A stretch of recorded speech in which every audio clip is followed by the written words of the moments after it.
श्री गुरु महाराज जी, संत समाज, भाई जी और श्री महाराज जी की प्यारी प्यारी संगत।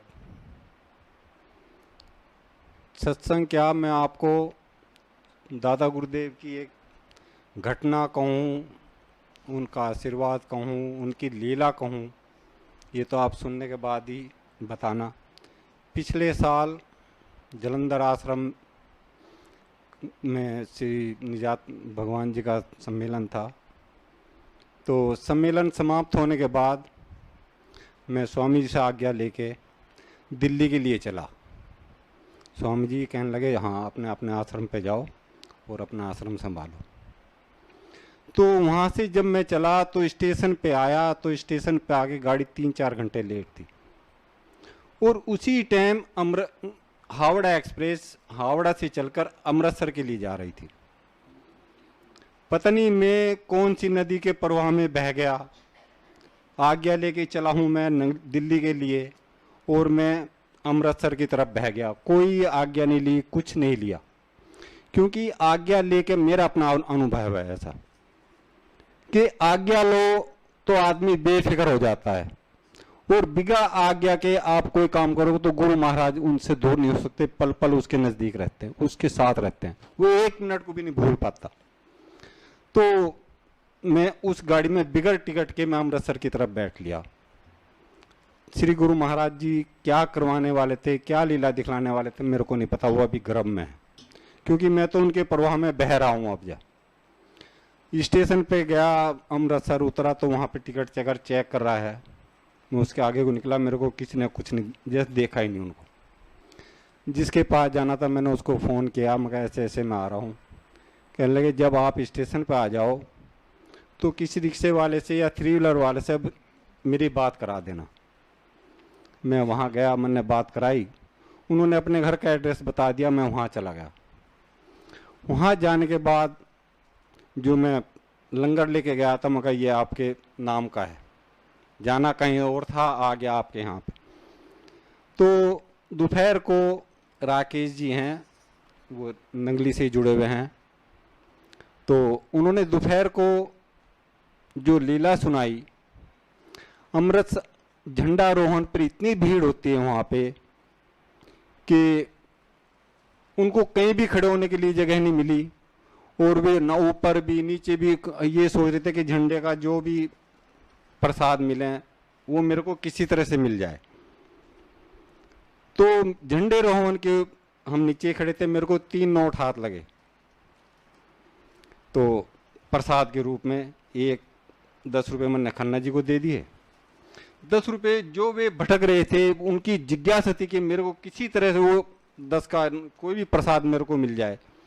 तो जब वे मेरे को मिले, मैंने उनको ये 10 रुपये दे दिए। कहने लगे जब आपने वो 10 रुपये प्रसाद के रूप में मेरे को दिए ना, मेरे होश ही पता नहीं कौन सी दुनिया में चला गया, जिसके लिए मैं तड़प रहा था कि मेरे को कहीं भी खड़े होने के लिए जगह मिल जाए और वो मेरे को मिल जाए प्रसाद। तो मैंने जब उसको दिया तो वो उनके कहने लगे मेरे तो होश ही हो गए, मैं कहाँ कौन सी दुनिया में आ गया, जिसके लिए मेरे को ऐसे आके मिल गया जैसे गुरु महाराज जी ने ऐसे पकड़ा दिया। मैं वो जाने इस चीज़ को मेरे को नहीं पता। उन्होंने एक लीला और सुनाई जलंधर की। कहने लगे सार प्रभु जलंधर में सत्संग कर रहे थे, तो सार प्रभु ने उनको 5 टॉफियाँ दी। उन्होंने झोली में ली और उन्होंने रख ली। उनकी पड़ोसन कहने लगे क्या दिया क्या दिया, वो कहने लगी मैं नहीं बताती क्या दिया। उन्होंने रख लिया, उन्होंने गिनी तो 5 टॉफी। कहने लगे आदमी तो हमें 7 टॉफी मिली, 5 प्रभु जी ये कैसा हो गया। वो इसी धुन में सोचती सोचती सोचती आदमी 5 आदमी 7 टॉफी 5। कहने लगे फिर मैंने देखा तो टॉफी 7 हो गई। कहने लगे ये श्री सार प्रभु की लीला थी। उसके बाद शाम को जब मैं कठुआ आश्रम में था तो वे वैष्णो देवी मंदिर में गए थे, तो रात को 10 बजे आके आए, मैंने उनकी सेवा करी। आती दफ़े वे फिर मेरे पास आए, फिर सेवा करी। तो वे बड़े खुश हो के कहने लगे जब भी आप अमृतसर आओ तो हमारे यहाँ जरूर आना। तो हम उनके यहाँ गए तो मुझे तो एड्रेस पता नहीं था। उनसे कहा, उन्होंने टेलीफोन मिलाया, कहने तो बहुत फेमस दुकान है, हम इनके यहाँ से दुकान, किताब की दुकान है, बहुत फेमस दुकान है, इनके यहाँ से सामान लेकर आते थे। तो हम उनके यहाँ चले गए, उनका दोस्त आया, उनके घर चले गए। घर आकर रात को करीब 10 बजे करीब उनके पड़ोस में एक माता रहती थी 80 साल की, बहुत भारी शरीर, और उसने उन्हें सारी जिंदगी राम नाम के अलावा और कुछ नहीं जपा। और जिस दिन में गया उससे 4-5 महीने पहले कोई दिल्ली के संत आए थे, उससे उन्होंने नाम दीक्षा ली थी 80 साल की उम्र में। तो श्री गुरु महाराज जी दादा गुरुदेव मेरे से क्या कहलवाना चाहते मुझे नहीं पता। तो मैं उनसे कहने लगा, माता तेरे को यम लेने नहीं आएगा, श्री गुरु महाराज जी लेने आएंगे। और उनका पूरा मोहल्ला इकट्ठा हो गया। तो ये बात मैंने उनको 3 दफे, पता नहीं गुरु महाराज जी कहलवार थे, मैंने 3 दफे कहा कि माता तेरे को यम लेने नहीं आएगा, श्री गुरु महाराज जी लेने आएंगे।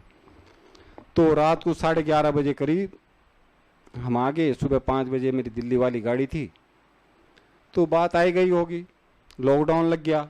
लॉकडाउन के बाद फिर 6-7 महीने बाद उनका फ़ोन आया, कहने लगे, महाराज जी, महात्मा जी, मैंने कल दुकान खोलनी है, तो सुबह मैं सामान लेने जाऊंगा, तो आशीर्वाद दे देना।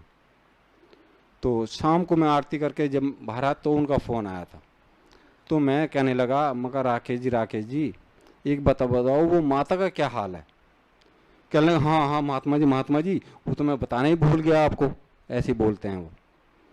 कहने लगे, वो माता जी अब से 15-20 दिन पहले पूरी हो गई।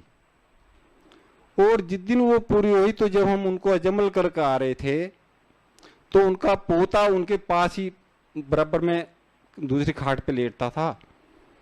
तो उसने रात को क्या देखा कि गुरु महाराज जी आए हैं, और वो कहने लगा, मैं तेरी दादी को लेने आया हूं। और इतना तेज प्रकाश कि मैं उनको देख नहीं पाया।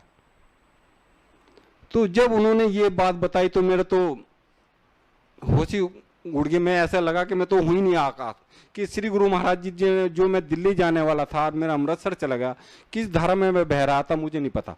क्या इसीलिए हो सकता है कि उन्होंने मेरे को वहां बुलाया हो? ये लीला है दादा गुरुदेव की।